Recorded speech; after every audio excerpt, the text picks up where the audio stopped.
So you're playing a character in the show who is arguably one of the sort of reprehensible characters in the Batman universe in terms of like from the police end. You know, he's been portrayed as sort of a big fat slob kind of guy. How do you sort of make this guy sort of more empathetic to us and that we can actually relate to him? I think that's kind of the deal with every character you play. I mean, a great example, and I'm not comparing myself at all, but when I watch Schindler's List and you see kind of introduced to Ralph Fiennes for the first time, and you're like, he's not playing some cardboard cutout Nazi. You're like, oh wow, because everyone is human, and so you're like, how does he rationalize to himself that what he's doing is right? And there you have to have people be slightly empathetic towards you to make it kind of cloudy and difficult. It's really once you're just a straight up bad guy and there's no redeeming qualities, then it's boring for you, it's boring for people to watch. But I also think even in the comic book universe, Harvey Bullock at times came up and saved the day in a big way. It was just he was a complicated guy, you know, that was kind of back and forth. Do you feel like you're playing him a little more empathetically this time, or to elicit more empathy? Well, you know, when I read the Gotham Central books, I'm like, whoa, this guy's really an asshole. You know, like you can asterisk it out or whatever you have to do, but he's certainly non-PC, and that's almost to an extent where that's the universe we can't present at 8:00 on a Monday night on television. But yeah, so what makes it easy too is that what I do is kind of dictated by the scenes that are coming down the pike that we get, and they kind of tell us which way that scene's supposed to go, if it's, you know, where my relationship with Gordon is at. As you know, Ben and I are super close too, so which makes it really easy to do. It makes it even easier for us to play antagonists, you know. So, but I do think that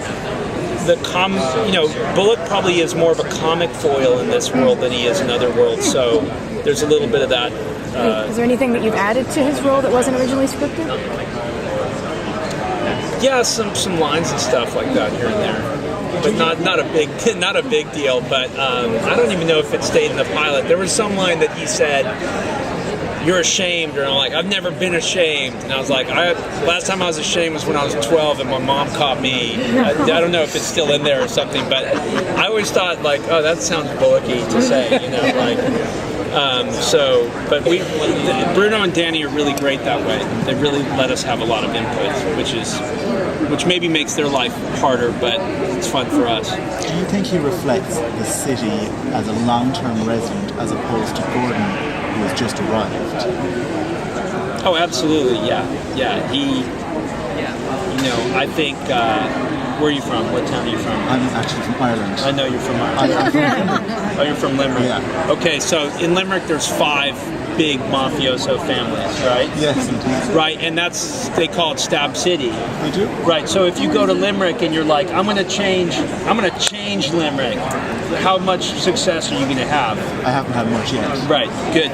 But that's good. So, but it's like any big city like that with that deeply ingrained culture of old school kind of criminal elements and mafioso types, and so he goes, sometimes you need to work with some of those families to stop someone else who might be dirtier and darker, right? So like I think that's Gotham. It's just realpolitik in a way. Like in friends of mine in the military and stuff, it's like, look, a lot of times we've had to back dictators so that we could stop. You know, I don't know. It's the same in politics or life. So, but I do think he's a good embodiment of the kind of different colors of Gotham.